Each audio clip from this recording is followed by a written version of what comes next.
Los Reyes Magos vieron la estrella de Belén y fueron tras ella.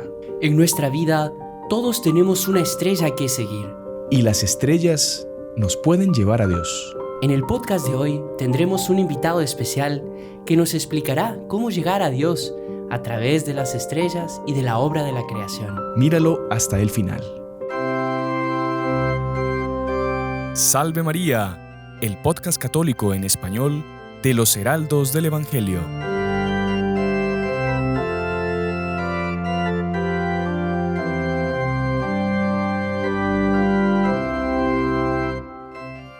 Muy estimados amigos que nos acompañan por nuestro canal de YouTube, por la radio y por las otras plataformas por las que sale nuestro programa. Sean bienvenidos una semana más a Salve María con los Heraldos del Evangelio. Es el primer programa del 2024. Estamos muy contentos por retomar esta bonita costumbre de reunirnos cada semana para hablar de los temas que nos enriquecen nuestra alma, nuestra inteligencia, como va a ser el día de hoy, y que nos van a acercar temas que nos van a acercar cada vez más a Dios.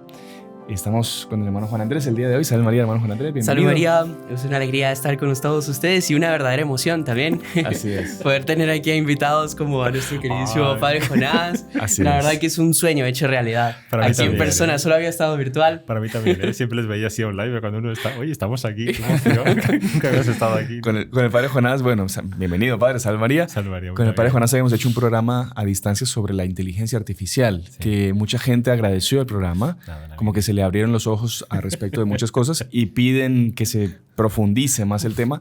Entonces, en otro momento, pues hablaremos de esos temas. Uh-huh. Pero para el día de hoy vamos a hablar de algo apasionante para muchas personas. Uh-huh.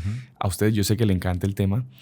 Y vamos a tratar de hacer una relación con tres santos que la iglesia pues celebra por estas épocas, que son los Reyes Magos. Uh-huh. Los Reyes Magos, usted nos va a explicar después quiénes eran, cómo es que dejan todo para seguir a nuestro Señor, por qué se dicen que son tres, dónde están enterrados, qué cuenta la tradición y esto. Pero es algo muy interesante, un aspecto de que ellos dejan todo, sus comodidades, sus estudios, sus cosas, y van a buscar a Dios por haber visto solo una estrella que ellos me imagino las tendrían estudiada ya hace mucho tiempo. Y vamos a hablar un poco de eso, cómo a través de la creación de Dios, pero especialmente de las estrellas, sí, podemos nosotros llegar justamente al Creador, a Dios. Claro. El día de hoy, pues, ese es el tema, la idea que queremos hacer, así que usted, pues, que ha leído bastante sobre... No, es un tema apasionante, además todo lo que es la astronomía es una cosa lindísima. En este caso, los eran astrólogos, ellos también, ¿no? Porque hay mucho misterio y sobre todo hay que profundizar mucho para entender profundamente realmente qué es lo que le pasó a ellos, ¿no? Uh-huh. Realmente ellos eran, no se sabe, el Evangelio es muy escueto en esa materia, no dice que son reyes, después se le puso el título de reyes, eran magos. Pero los magos en aquella época eran astrónomos, pero que en la época de astrología y astronomía hay que diferenciarlo muy bien, ¿no? Astronomía es la parte de la ciencia, lo que estudia los astros, entiende lo que estudiamos hoy en día de una manera científica, vale, empírica, hay que medirlos, hay que medir las constelaciones, las estrellas, los exoplanetas, hoy en día con mucha más profundidad. Lo que es la astrología es propiamente lo que es el estudio, pero engloba magia, engloba horóscopos, cosas así que hoy en día la iglesia evidentemente que está al margen, es una cosa que no se puede hablar y que está condenada, pero eso no quita que en la época no había esas cosas, lo que era la influencia de esos planetas sobre el comportamiento humano. Uh-huh. Y eso es muy interesante porque ellos realmente vieron una estrella. Lo que hay que dejar muy claro y que es muy bonito y también intentar entenderlo para no caer, porque hay una cosa que siempre tiene que dar siempre como de fondo. Estamos muy intoxicados hoy en día, todos nosotros, por un mundo muy científico, sí, empírico. Todo es medible, mesurable, todo tiene que ser la ciencia y tal cosa y es, bueno, eso ya es Roma locuta causa finita, pues aquí la ciencia habla, todo ya se acabó. En aquella época no era así y tampoco tenemos que intentar pensar que fue un acontecimiento, que apareció una estrella, entonces como apareció esa estrella, entonces con eso se encajó justo en el mismo momento. No. Uh-huh. Creo que tenemos que darnos que el acontecimiento más importante de la historia de la humanidad, que es el nacimiento de nuestro Jesucristo, venía acompañado de gracias impresionantes, claro, para todo el mundo. Entonces, los Reyes Magos y que Dios de repente se hizo uso de una estrella, que esa estrella, aunque lo han intentado averiguar en las constelaciones, la conjunción de Saturno con incluso grandes astrónomos, la NASA hoy en día tenemos modelos para poder ver cómo era el cielo en la época de nuestro Señor Jesucristo y había constelaciones y estrellas que de repente podían impresionar. Pero dudo mucho que la estrella de Belén, la famosa estrella de Belén que indicó a los Reyes Magos ¿Cuál era el camino? Era una estrella que fue casualidad, o un cometa Halley, o una nebulosa que apareció y todo. No. Era algo sobrenatural. Porque seamos honestos, nadie deja su vida, nadie cambia de vida si no es por una cuestión sobrenatural. Por una gracia directamente. Una gracia del Espíritu Santo. Entonces, le digo porque eso hay que tenerlo siempre como prisma, porque hay mucha tendencia a decir, no, entonces, por ejemplo, el Mar Muerto, entonces el Mar Rojo, cuando pasaron los judíos, entonces no, fueron unas marismas, entonces en ese momento unos vientos, entonces con eso pasaron los judíos y después pasa... No, eso claro, no. Entonces, usted lo que está queriendo decirnos es que hoy en día, lastimosamente, lo que nosotros no conseguimos entenderlo o demostrarlo científicamente, se supone que no es real, no existe, pasa a un plano de una especie de cuento de hadas, Eso que mismo, no es verdad. eso mismo. O también algo que pasó, queremos darle una explicación meramente científica y quedarnos en lo científico. Hay un libro famoso de un inglés que se llama Y la Biblia tenía razón. Entonces, que intenta juntar todas las teorías científicas con los acontecimientos bíblicos. Eso no encaja, eso no es lo correcto. Esa no es una hermenéutica correcta de ver la Biblia, para nada. Hay que ver la gracia siempre, una cosa totalmente... El prisma tiene que ser el patrón sobrenatural. Claro. Y después de eso... O sea, ¿cuál era el plan de Dios con lo que estaba sucediendo? Claro que sí, en todo caso. Entonces la estrella de Belén es una cuestión totalmente sobrenatural. Ya. Además, recordemos, ellos eran astrónomos, o sea, no por cualquier estrella o por cualquier cosa que ellos hubieran visto iban a cambiar de vida o iban a moverse. No, había una gracia especial. Ellos notaron una cosa, un designio divino para cambiar de vida, además ponerse en camino y cambiar toda su estructura de toda su vida, lo que ellos tenían, ¿no? Es importante tener eso como base, ¿no? Padre, entonces, o sea, usted dijo que ellos eran, astrónomos, astrólogos, ellos practicaban el zoroastrianismo, sí, digamos. O sea, se sabe poco de ellos. O sea, la realidad es esa, porque los evangelios son muy escritos. Solo el evangelio de San Mateo, que deja claro, y es una línea, es un párrafo. Entonces, en función de eso, que eran zoroastrianistas, que eran esenios, que eran babilónicos, o sea, siempre ahí entramos un poco en la oscuridad de los tiempos. Eso no está muy claro. Dice que venían de Oriente solamente. Claro, pero solo, entonces que Oriente implicaba muchas cosas, porque unos podían venir desde Etiopía, otros venían de Irak, Irán, lo que sería actualmente. Entonces, todo eso... Lo que implicaba mucho era que esos pueblos orientales eran pueblos que eran, por así decirlo, paganos. Sí. Y que cuando ellos se estaban acercando al Creador, eso implicaba mucho, no era una cualquier cosa. Es algo que tenemos que darnos cuenta, es que en aquellos pueblos no había una especie de apostolado o evangelización a los pueblos. Estamos hablando que no había naciones con Jesucristo, estamos en el Antiguo Testamento. Sí. Entonces, esa idea de conversión de los pueblos paganos y de pueblos zaratroístas, de pueblos que no tenían nada que ver con la religión judaica, era algo muy violento. Eso es una transformación realmente y estamos hablando de, además, que eran como si fueran sacerdotes, no eran al margen de ser astrónomos, eran los que tenían los designios divinos en función de los astros y marcaban el rumbo de un pueblo. Entonces, si ellos estaban convirtiendo y estaban prestando atención a la estrella de Belén y estaban viendo que el Creador era el que iba a dar el fundamento de sus vidas, eso era la transformación del mundo pagano. Por eso es lo impresionante. Es que tenemos que darnos cuenta que, insisto, estamos con una mentalidad muy occidental. Entonces pensamos que todo el mundo eran los pueblos, los de Irak y los de Irán con sus culturas. No, eran pueblos paganos. Inclusive cuando uno, por ejemplo, ve la Biblia, ¿no? En la Biblia nunca hacen referencia a los egipcios, salvo que ellos estuvieron de Egipto para poder protegerlo, pero nunca. Cuando los egipcios eran un pueblo sumamente inteligente, con una tecnología superior. Vamos, totalmente. ¿Por qué no hacen? Porque eran pueblos paganos. Claro. Eran pueblos que no estaban dentro de lo que era el designio divino. No era el pueblo elegido. Entonces, por eso, que esos pueblos tomaran como referencia a nuestro Señor Jesucristo, caminasen, dejasen todo y dijeran, este es el Creador y nosotros vamos a convertir. Eso es un acontecimiento mundial. Qué impresionante. Ahora, padre, entonces ya yéndonos un poco más para adelante. Sí, ellos eran paganos, usted explica muy bien. De hecho... Insisto, no es una cosa que sepamos así. Estamos un poco en la oscuridad. No es algo científico. Cuidado que estamos un poco. Lo que sabemos poco menos de eso es eso. Pero bueno, claro, ellos van y, claro, en busca del único Dios verdadero, que en la época era pues la religión judía, que era la religión monoteísta, pero que, claro, para los judíos lo que no era judío no tenía salvación, ¿no? Eran el pueblo elegido y fuera...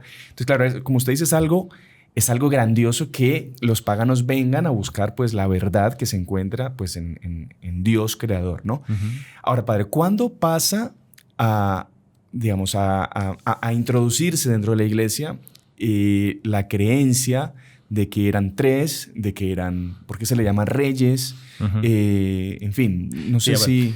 El padre de la iglesia, Tertuliano, fue el que realmente junto con Orígenes, digamos, son coetáneos, ¿no? Entonces Tertuliano fue el primero que realmente le dio el número de reyes basándose en un salmo. Sí. Eso Tampoco está estipulado, pero es algo que más o menos creamos porque él era muy prolífero en materia de escrituras. Entonces queda claro que él, en función de ese salmo, y los reyes de Saba rindieron homenaje y no sé cuánto los reyes. Entonces con eso quedó que eran reyes. Y se supone que esos reyes de Saba que estaba hablando eran los reyes magos. Ya, ok. Entonces con eso aparece la primera vez que aparecen reyes magos. Estamos hablando de reyes, siglo II después de Cristo. Entonces ya nos damos cuenta que ya empiezan la aparece de reyes.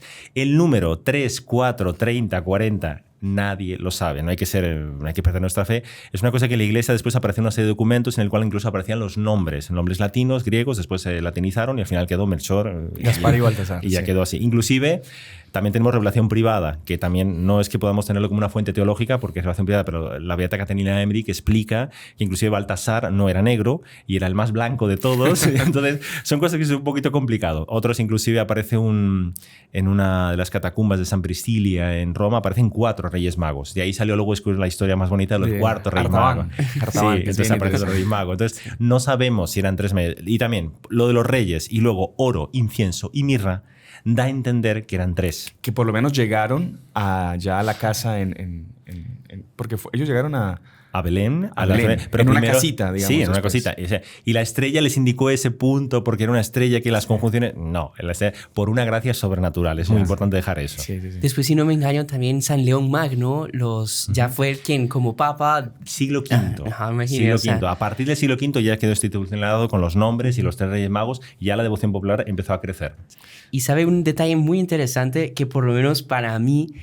creo que para muchos es una gran prueba de todo esto, es que para conservar sus reliquias se construyó la mayor catedral de la historia. Sí, la Catedral de Colonia, que durante siglos fue el punto más álgido que puede visitar en la faz de la Tierra, en la Catedral de Colonia. Y ahí están sus restos que cuentan que fue la propia Santa Elena, ¿no? Santa Elena quien encontró, también por una cosa sobrenatural, esos restos. Al igual que la Santa Cruz, de todas las reliquias que ellos trajeron los Fue cruzados. en ese mismo viaje que encontraron todo esto. Se supone. La cruz y las reliquias de la Pasión. No hay mucha información al respecto de eso, pero lo que está claro es que Santa Elena fue la que se ocupó de traerlo. Si fue en 1 o 2 viajes, no sabemos. Pero en principio lo que yo tengo entendido es que fueron en el mismo viaje. Y lo que entiendo fue que Federico Barbarroja después fue el que las mandó para Colonia y ahí se construyó, como usted dice, la catedral más... Y que siglos después hubo una exhumación, no sé cuánto, y encontraron tres cadáveres, o sea que estaban los 3. Qué interesante. No, es un flash. Y sobre todo recordar que es muy importante entender eso, que uno piensa, ¿cómo puede ser que la humanidad entera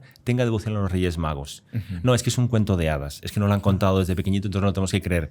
No, inclusive fíjense bien, cuando uno nos cuenta, por ejemplo, la mitología griega, Zeus, Apolo, los grandes dioses, ¿hay alguno que le tenga devoción? La historia no conoce a nadie que haya sido mártir por Zeus o Apolo cuando llegó el paganismo, nadie. ¿Y alguien le tiene devoción a esos? Nada.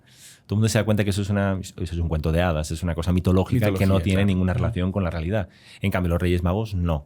Por eso lo cual es muy importante entender que eso tiene una gracia profunda. Sí. Cuando uno tiene una devoción a un santo, eso marca e incluso hace con que nos convirtamos, con que crecemos mejor, con que los niños tengan mucho más aprecio. Eso es motivo de gracia, eso es motivo sobrenatural. Eso no es un cuento de hadas, eso es porque hay algo verdadero.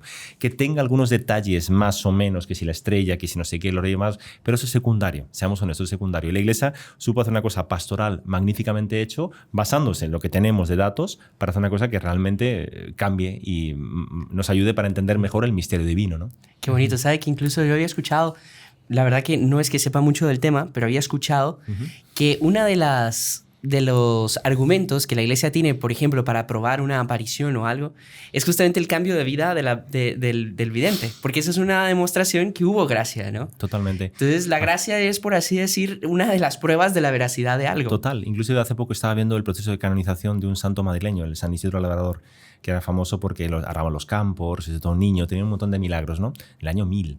O sea, imagínese lo que hoy en día nos ha llegado a nosotros del año 1000 de la historia de San Isidro Labrador. Hubo guerras, hubo incendios, hubo todo tipo de catástrofes. Entonces, los documentos que llegaron, inclusive por la tradición que fueron pasando de padres a hijos, está muy deturpada, seamos honestos, no hay que engañar. Si muchas veces entre un padre y un hijo no se acuerdan ni quiere, o por ejemplo nuestros abuelos, nadie se acuerda. Imagínese tatarabuelos, alguien se acuerda. La mayoría de nosotros no sabemos. Imagínese el año 1000 hasta nuestros días, ¿no?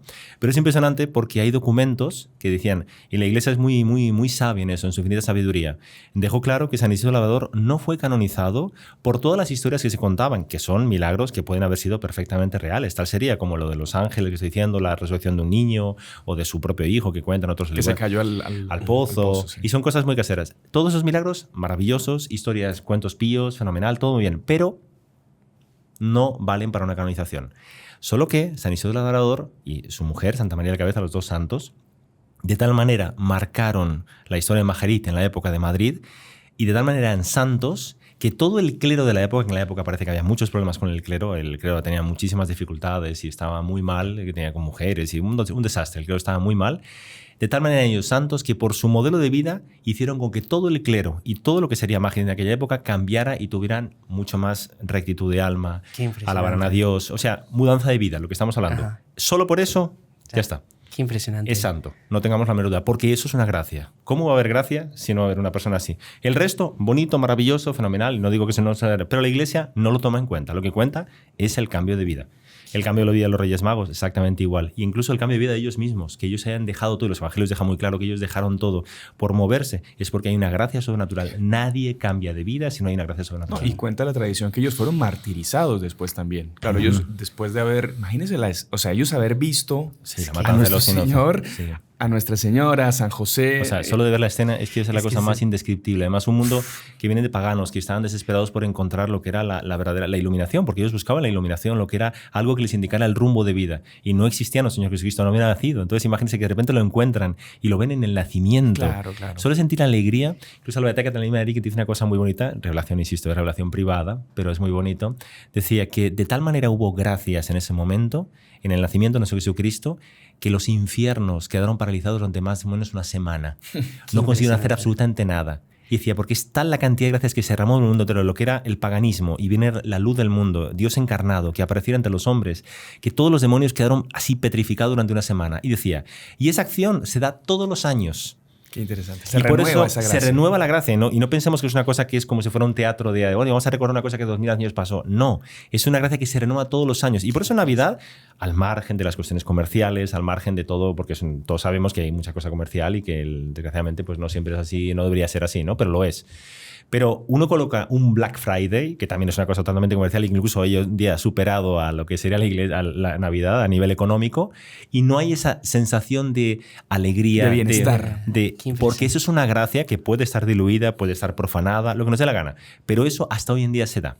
Inclusive en países paganos. En países paganos uno dice, ¿qué pasa que está en Navidad está todo muy bien, la gente es como más amable, más cordial, tiene una especie de caridad? Porque nuestro Señor Jesucristo vino al mundo y eso marcó la historia de la humanidad. Es una cosa lindísima, ¿no? Sí, muy ¿Sabe, padre? Incluso usted mencionaba lo lindo que haber sido para ellos haber llegado y haberse encontrado con nuestro Señor. Ahora, digamos, dando un paso más, no solo a nivel personal, de que la gracia que a ellos les tocó, sino a nivel, digamos, por así decirlo, histórico o, digamos, sobrenatural también. Lo que ellos representaban, que era la humanidad encontrada al Salvador. O sea, la humanidad estaba, digamos, sometida al pecado y de repente llega el Salvador y ellos como que representaban el encontrar eso. Los sacerdotes que iban a marcar el pueblo pagano y que ellos iban a marcar los rumbos. Ellos se dieron cuenta y después, por eso, cuando ellos volvieron, y que deja el Evangelio muy claro, y volvieron a sus tierras natales, eso evidentemente repercutió, pero enormísimamente en todos los países. Es increíble. Y por eso incluso luego se le ponían las razas, ¿no? Conocidas en aquella época, que eran el pueblo africano negro, digamos, lo que serían los orientales y lo que era el pueblo occidental.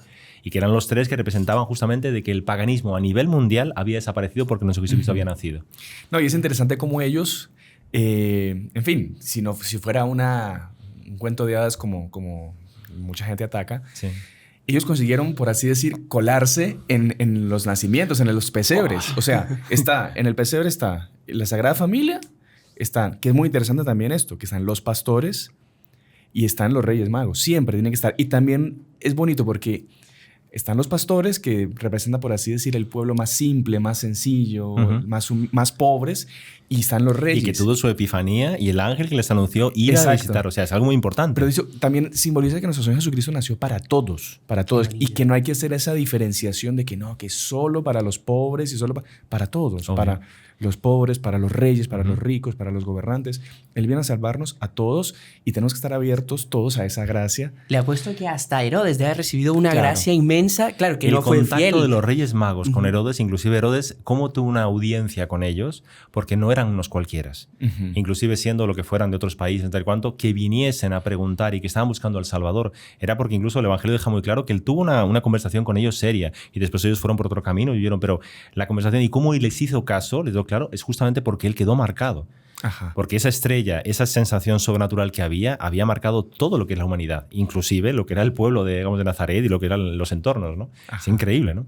No, sí, es una de las cosas más maravillosas entender la profundidad de lo que son las gracias divinas y cómo transforman a las personas. Y que no adelanta muchas veces intentar muchos argumentos filosóficos, teológicos, sino hay una transformación de alma. Si la persona no se convierte profundamente, no tiene una experiencia divina, no vas a mover ningún alma, no se va a mover. Y Jesucristo sabía, ¿no? Y la otra cosa que me parece también muy importante es estar muy atentos, porque los astrónomos, los estrelleros, como lo llaman muchas veces en las novelas muy bonitos, ellos estaban atentos a las estrellas, ellos veían todo el signo divino. Es el mapa celestial que les marcaba el rumbo y las cosas. Ellos sabían perfectamente cualquier modificación de una estrella, pero ellos estaban atentos y analizaban todo con suma cautela.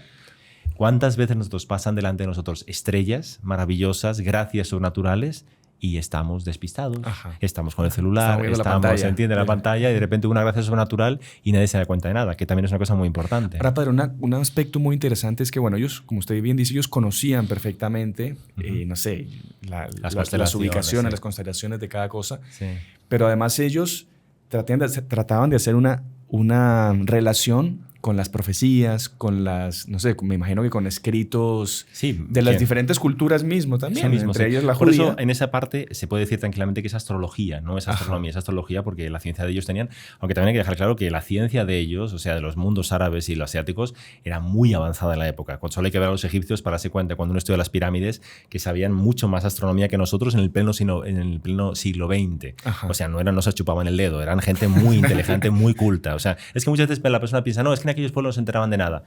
Nada que ver. Puede que nosotros no tengamos conocimiento de los conocimientos que ellos tenían hoy en día y sepamos, pero que tenían una ciencia muy avanzada, eso está clarísimo. Luego hay que recordar que ellos no tenían... Hoy en día es que nosotros estamos acostumbrados en un mundo en el cual hay contaminación lumínica, vamos por la ciudad, no vemos las estrellas. Tú imagínate lo que sería estar en el campo mañana, tarde y noche. O sea, es que la naturaleza, el contacto con... No hay contaminación lumínica que valga. Por las noches las estrellas se ven perfectamente. La Vía Láctea, las constelaciones. O sea, es una cosa espectacular. O sea, es la mayor epifanía que uno puede mostrar hoy en día de Dios, es ver las constelaciones, ver el cielo. Cuando uno lo ve... A mí me sorprende muchas veces, me da mucha pena cuando incluso con los estudiantes, yo le digo, ¿habéis visto, por ejemplo, el crucero del sur? ¿O habéis visto la constelación? O sea, tal cosa. nadie la ha visto. No, y da pena. Incluso en Brasil, cuando me tocaba muchas veces, dice, ¿habéis visto alguna vez el crucero del sur? Yo lo primero que quise cuando ir a Brasil una noche era ver el crucero del sur, porque claro, el hemisferio norte no se ve. Y cuando vas al hemisferio sur, lo ve. El hemisferio sur es mucho más rico que el hemisferio norte. Y cuando uno quería ver un montón de constelaciones, nadie las ha visto ni sabe que existen. Eso, en aquella época, era un pecado. O sea, era una cosa como diciendo, pero por favor, si es que ¿cómo no vas a admirarte lo que tú estás viendo allá arriba? O sea, eso, Dios se está manifestando de una manera sobrenatural. Y eso, a respecto de eso es que vamos a hablar en la segunda parte. Porque no sé si usted se acuerda que, bueno, San Pablo a los romanos, él los censura porque él les dice que ustedes, por no haber reconocido a Dios en las criaturas, como que Dios había permitido que ellos cayesen en los pecados más bajos y que se encegueciesen y, en fin. Y es lo que le pasa hoy en día a la humanidad. Que a veces nosotros no reconocemos a Dios, primero que todo en el prójimo, ¿no? Que es la criatura que se echa imagen y semejanza de Dios, pero también en las cosas naturales, o sea, en lo que usted mismo cuenta, las estrellas, la creación en sí, un atardecer. Nuestro fundador, el Plinio Cornelio Vera, dijo una frase muy bonita que es una forma de hablar, no es que sea así tal cual, hay que tomarla literalmente, pero es muy bonito. Decía, hay mucha gente que se va a ir al infierno por no saber apreciar las puestas de sol que Dios nos ha dado. Claro, decía para Brasil, es una forma de decir. O sea, y de hecho es verdad, muchas veces tú ves un atardecer, un arco iris, un cielo, y nadie es capaz de parar y mirarlo. Incluso, perdón padre, de verdad, una cosa que también da mucha tristeza hoy en día es que está bien, la gente ve el atardecer lindo, lo ve, pero ¿qué es lo primero que hace? Pin, la selfie, tomar la foto, compartirlo. O, por ejemplo, mismo las maravillas. Hoy en día tenemos... técnicas tal que nos ayudan a, por así decir, a profundizar en las maravillas de Dios. Pero la gente se queda apenas en lo técnico. O en lo ecológico. o en lo económico, o en, ¿entiendes? O en lo o ecológico me refería en el sentido de que, por ejemplo, no, entonces los árboles son maravillosos, lo cual obviamente es una manifestación de Dios, pero entonces hay que abrazar un árbol, hay que tener... Claro. Entonces vivimos porque es más sano, es más... Lo cual no está mal, no estoy diciendo que sea una cosa, pero por favor, hay que ver que quien creó los árboles, quien creó, nos está dando una especie de mensaje. Dios, ¿cómo se comunica con las criaturas? Dios muchas veces no puede bajar y comunicarse, se comunica a través de la belleza sobrenatural de los elementos que nos ha puesto. Por eso la naturaleza es considerado lo que se llama en teología es un locus theologici, o sea, es un lugar donde uno puede rezar, uno puede decir, uno podría rezar delante de un árbol, de un ipé, de un árbol maravilloso. Claro que sí, porque es una manifestación de Dios, pero no porque yo tenga el árbol y yo considere que el árbol es una cosa divina, entonces y con eso ya te... Claro, pasa que está la diferencia en que Dios tiene una naturaleza divina, pero la naturaleza no es divina. Claro, hay dos palabras muy importantes.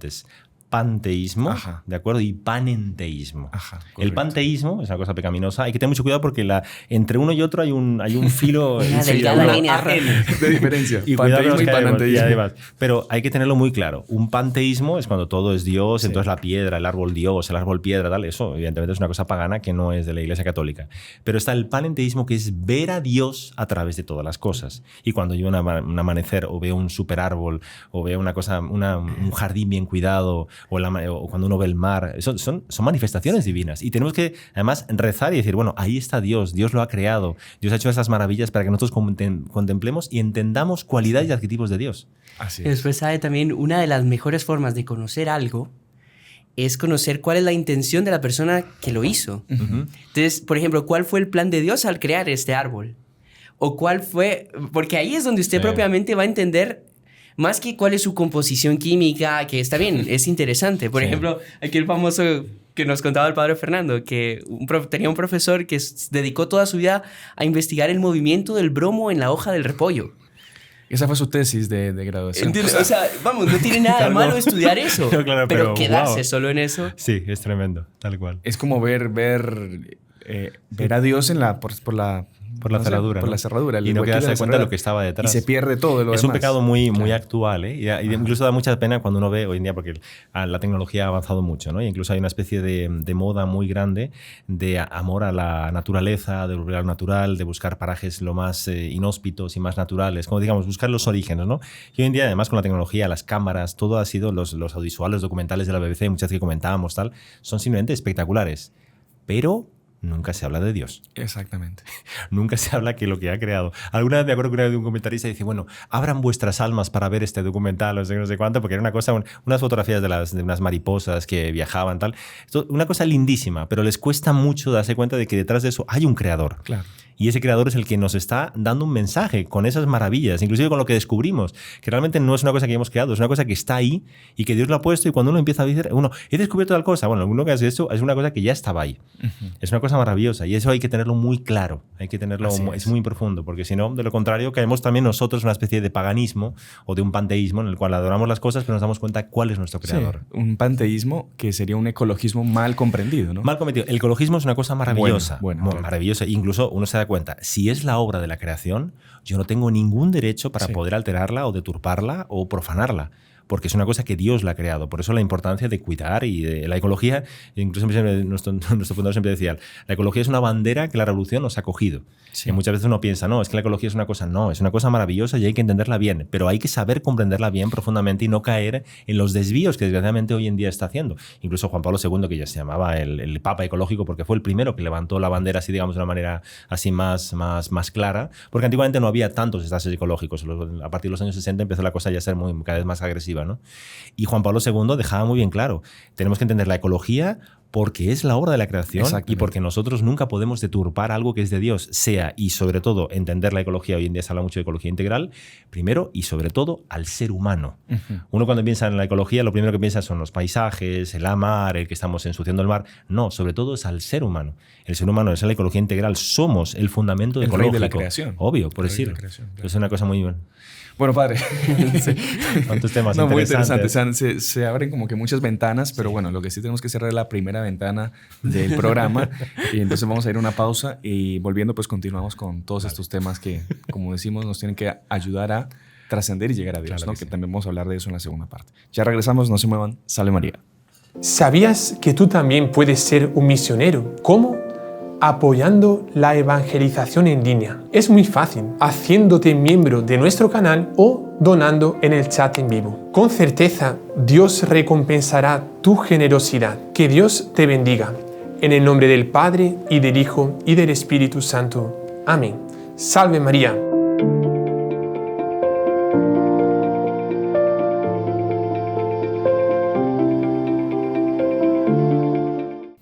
Bueno, continuamos con la segunda parte de nuestro programa Salve María con los heraldos del Evangelio. Hoy estamos con el hermano Juan Andrés, el padre Jonás Venero, que ha venido a acompañarnos una temporada aquí en El Salvador. Y bueno, queríamos aprovechar pues todos sus estudios. Como decíamos, él es profesor de Teología de la Creación. En fin, sabe bastante y es un apasionado por la astronomía. Entonces queríamos aprovechar para hablar relacionar este tema de los Reyes Magos, la estrella de Belén. Y bueno, y cómo la ciencia, como por ejemplo la astronomía, nos puede llevar y llevar a Dios. Eso no tengamos la menor duda. Hoy en día, inclusive dicen, las 5 vías de San Tomás de Aquino han quedado postergadas y en un segundo plano.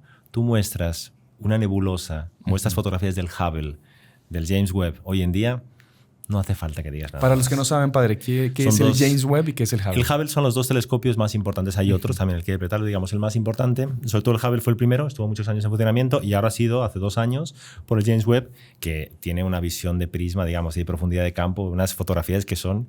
Es que la primera fotografía, todo el mundo sabe, el Hubble fue el primer telescopio que se lanzó, ¿no? Que es si nosotros tenemos un telescopio en la Tierra, tenemos muchos problemas con la atmósfera.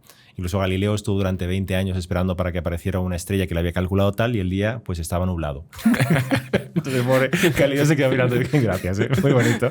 Porque claro, la atmósfera, si dependemos de la reverberación del aire, hay muchos problemas. Entonces, lo ideal, lógicamente, cuando pensamos en cuanto empezó la carrera espacial, es hay que hacer un telescopio fuera de la atmósfera. Con eso vamos a ver con la mayor perfección que se puede hacer. Entonces, cuando fue lanzado el Hubble, fue un poco decepcionante porque tenía un pequeño problema. Entonces estaba sucio el lente. No sucio, no, estaba desenfocada. Se gastaron 2 o 3 billones de dólares y la lente estaba desenfocada, entonces fue un poco problemático para la NASA. Y las primeras fotografías eran pésimas, incluso aparecían fotografías en el periódico de Mr. Magoo mirando con gafas, así, todo. Era la guasa. Claro. Y los memes de la época. Claro, imagínate la NASA, que es un organismo además que es gubernamental, que lo pagan todos los impuestos, pues fue bastante violenta la cosa. Entonces hicieron una misión finalmente en el cual corrigieron, le pusieron unas gafas, al Hubble le pusieron unas gafas, ¿no? Pero la primera imagen, al final, cuando empezaron a llegar las primeras imágenes reales, ya con todo corregido tal, hubo un silencio. Incluso hay un video impresionante en el cual están todos con una botella de champán porque van a filmar las primeras imágenes tal, y no hubo pie para eso porque se quedaron sobrecogidos de las imágenes de lo que estaban llegando. Porque démonos cuenta de esto. Aunque ellos no lo dicen, obviamente, es que hay que entender que ellos son científicos y los científicos miden las cosas mesurables, empíricas y tienen su metodología, lo cual no es nada malo. No significa que sean ateos, pero ellos tienen que medir las cosas.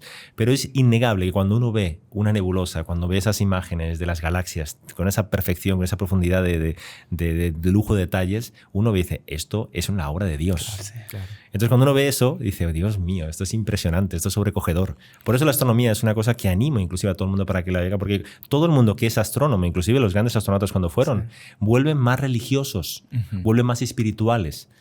Valentina Tereskova, que era, cuando uno ve la fotografía de ella, era una rusa de esas, pero comunistas, o sea, y era una mujer, era una, lo que dicen en España, marimacho, una tomboy, o sea, era un toro y era una mujer aquella. Y ya cuando volvió dice...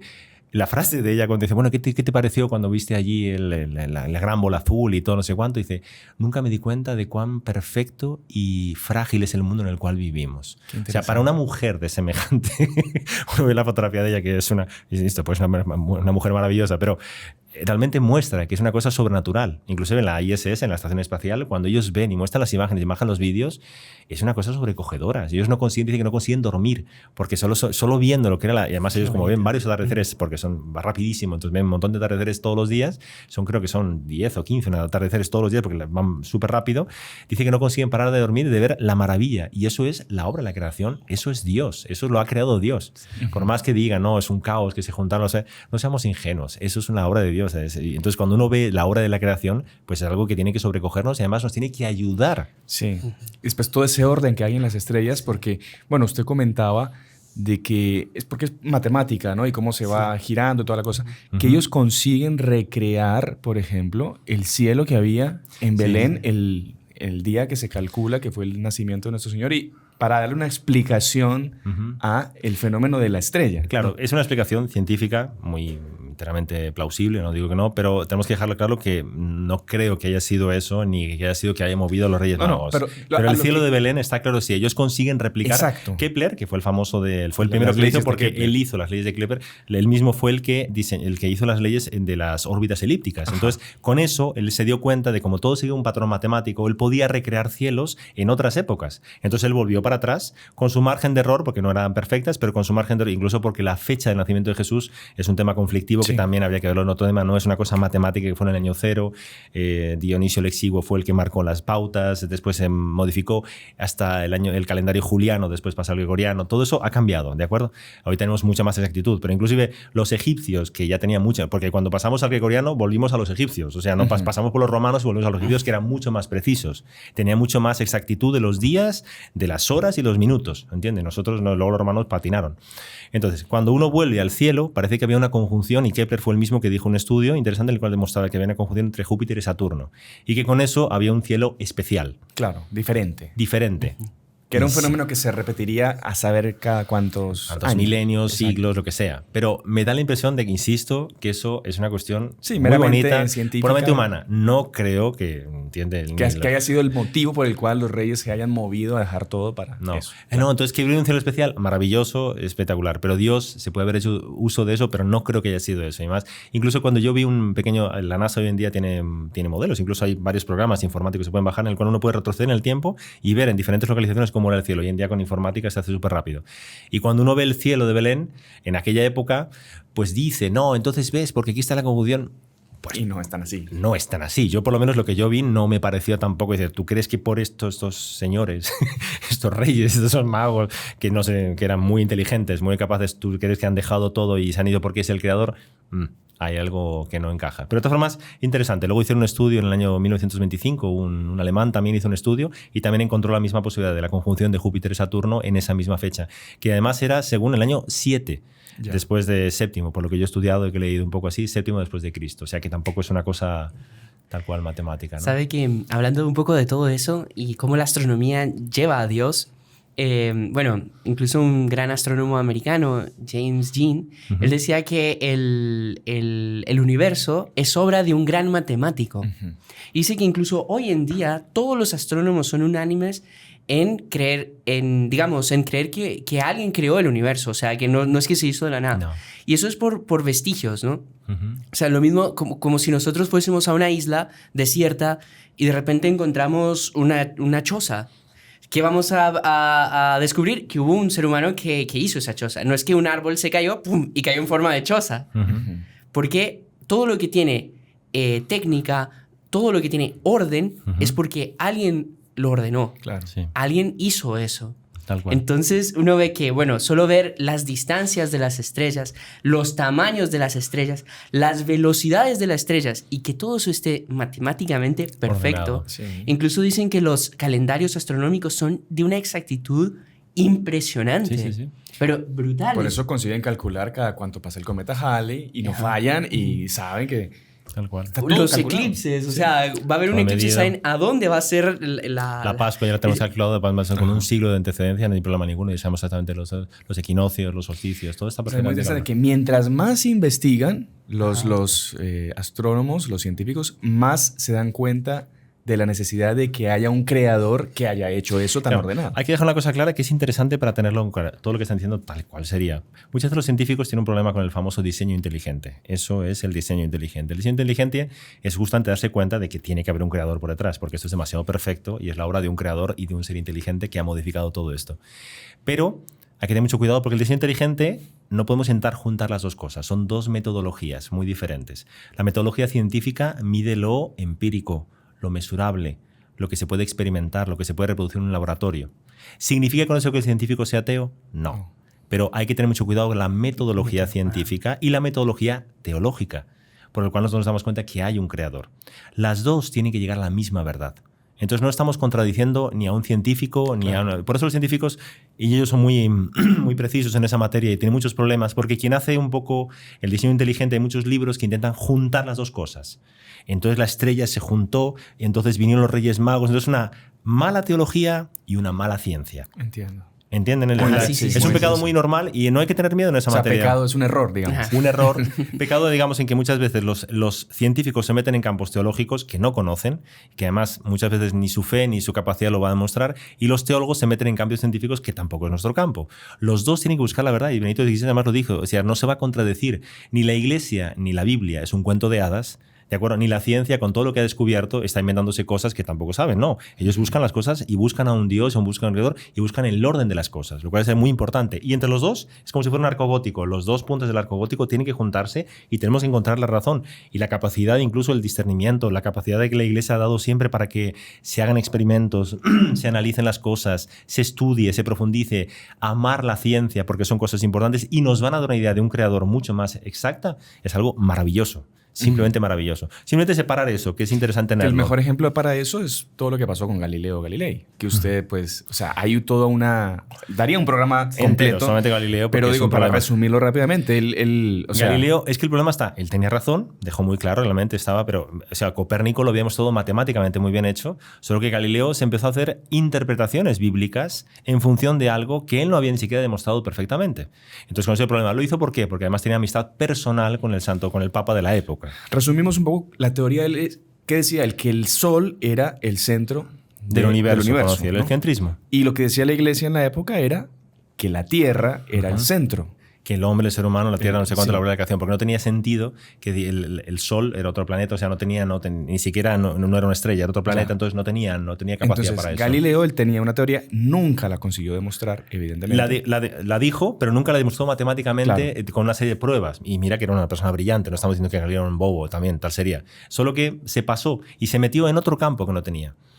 Insisto, Galileo después de eso, por amistad con el Papa, él no lo quemó la hoguera, le puso prisión domiciliaria. Y sobre todo porque él no se retractó.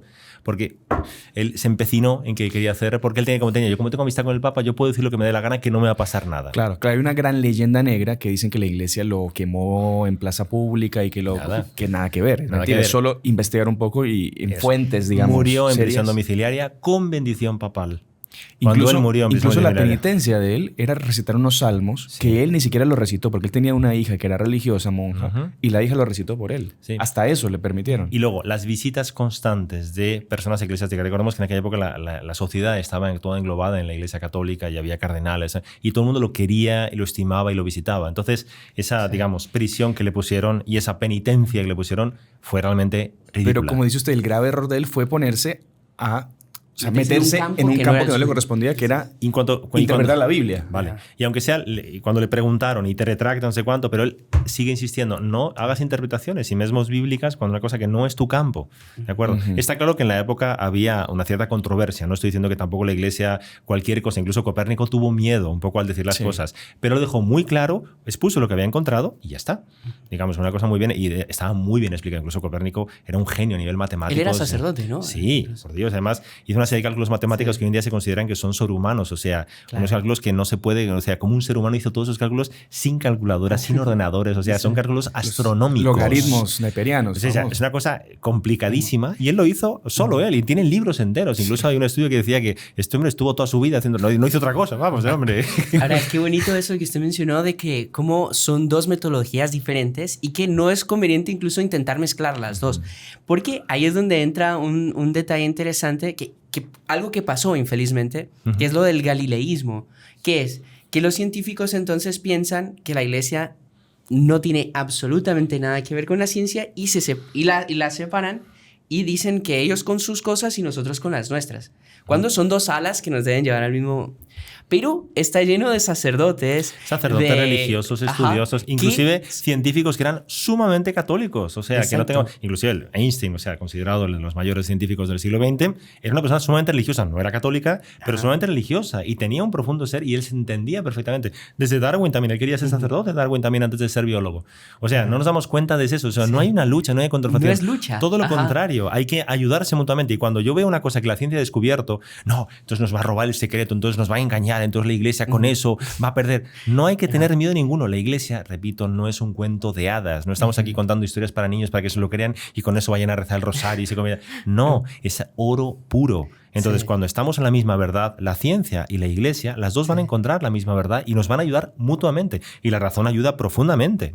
Es ¿Sabe qué interesante también que justamente usted mencionó a Einstein? Einstein, él pensaba así, pero él conoció a Georges Lemaitre, que fue justamente el de la teoría de la expansión del universo. El Big Bang es una expresión que luego inventó un inglés que no era a favor de la expansión del universo. Ajá. Y lo dijo en un canal de radio del Big Bang. Entonces quedó como Big Bang porque es un término muy fácil de aprender, ¿no? Claro, y justamente Georges Lemaitre con esa teoría, muchos científicos, la comunidad científica, como era padre, como era sacerdote, tenían esa aversión a él. Porque él pensaba que él iba a intentar introducir un poco, digamos, como que hacer proselitismo dentro de la comunidad científica. Pero justamente Einstein, al ver su teoría, por así decir, creyó en su teoría. Grandes amigos. Incluso en una de las conferencias, Einstein dijo, yo no tenía ni pizca de ganas de ir a la conferencia de Lemaitre, porque vamos, que no me gustaba tal. Él lo dijo así abiertamente.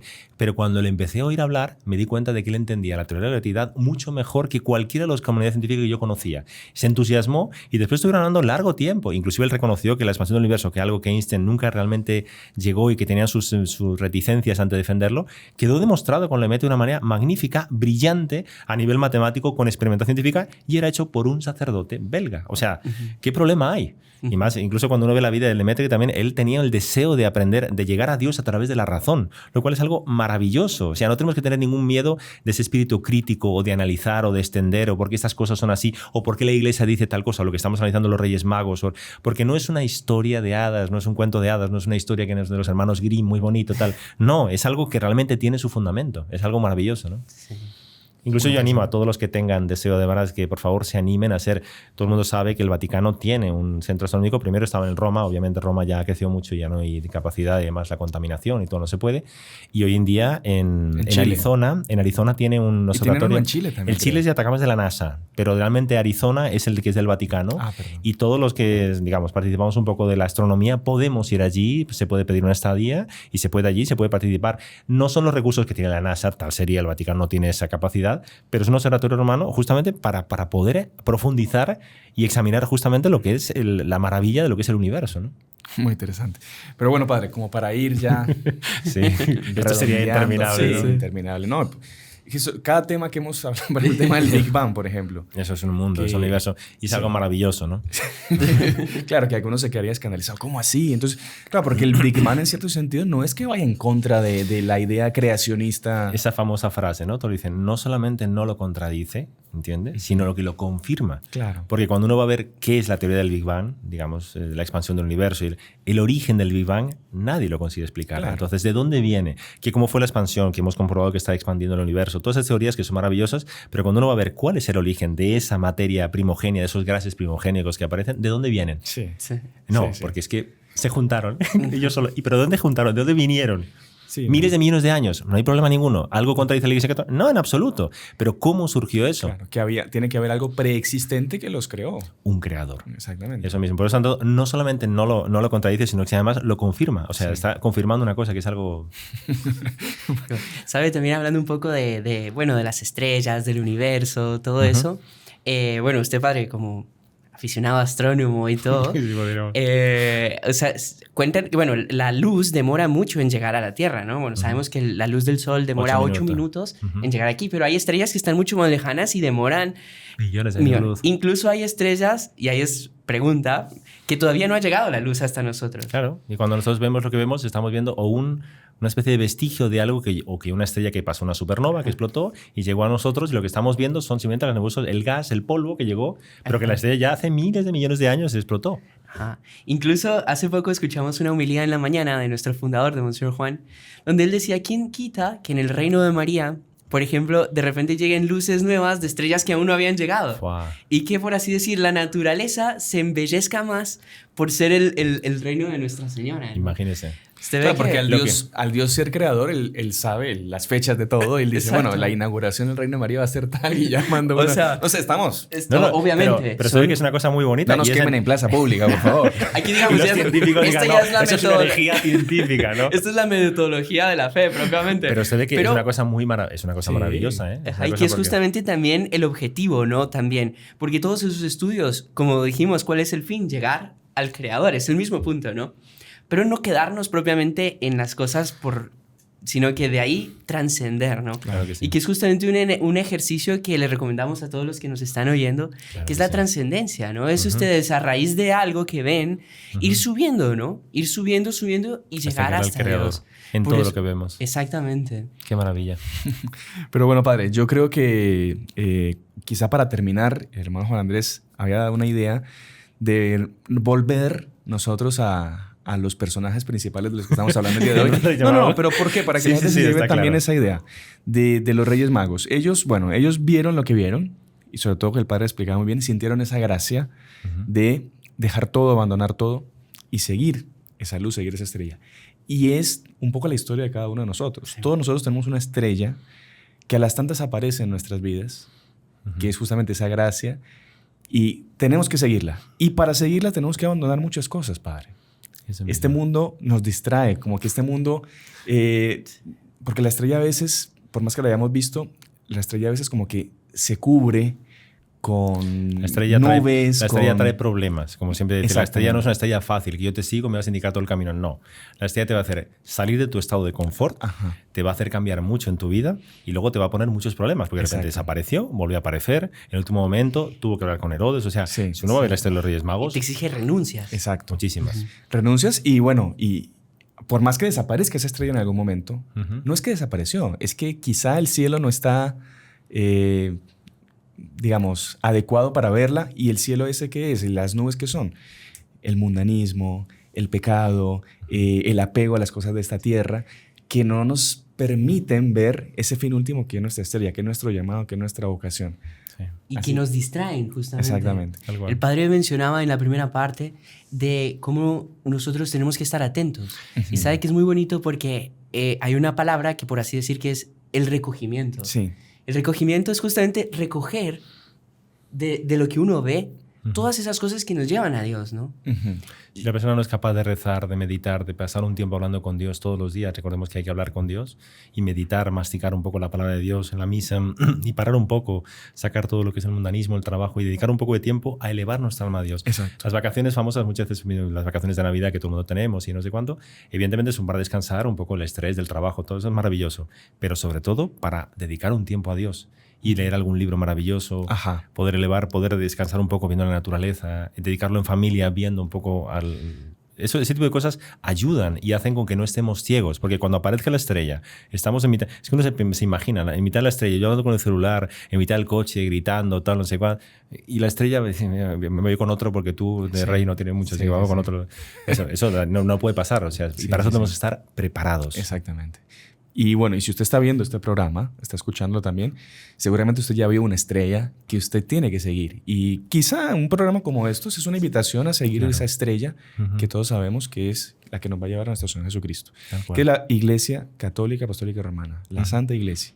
Entonces, como dice el Padre, como dice el hermano Juan Andrés, aprovechemos estos días que tenemos un poco más libres para crecer en nuestra espiritualidad, en nuestra fe, para hacer ejercicios, como decía el hermano Juan Andrés, de trascendencia, de cualquier cosa que veamos en estos días. Estoy en el mar, estoy en la montaña, estoy en mi casa, estoy... Todo relacionémoslo y llevémoslo, elevémoslo a un patamar más alto, que es justamente ese creador que nos ha regalado todas estas maravillas, y que no nos pase como decía San Pablo, que por no contemplar las maravillas de Dios en la creación, como que Dios nos deje abandonados a nuestra suerte y permita que caigamos en cosas tremendas. Claro que sí. Así que yo creo que esa es como que la conclusión, si les parece, o si alguien tiene más para decir. Llegamos al cierre de oro. Claro, porque no es solo hablar aquí, ¿no? Que la constelación, no sé cuánto, que el... Sobre todo porque todo eso nos tiene que llevar a esto, a la conversión de vida. Exactamente. Así que bueno, padre, de nuestra parte queríamos agradecerle por participar. Una alegría. Para mí es un honor. Siempre que tenemos invitados... Los Reyes Magos traen sorpresas. Sí, traen sorpresas, traen regalos. Eso lo habían dicho, Sí, ¿eh? y siempre que tenemos invitados especiales, pues se llevan un regalo de nuestro canal, se escucha ahí en el micrófono. Y es la taza del canal de los Heraldos del Evangelio personalizada del Padre Jonás. Oiga, le han puesto el nombre, ¿no? Claro. Oiga, pero esto es un nivel. ¿Qué pensó, padre? Esto es un canal serio. Entonces, para que se lleve un recuerdo ahí y siempre que hagamos programas a distancia la tenga ahí a mano y nos pueda colaborar. Bueno, muchísimas gracias para que un detalle más bueno. Esto no estaba previsto, esto no estaba en el podcast, no teníamos ni idea. Pasa que los Reyes Magos vinieron antes y nos dijeron, mire...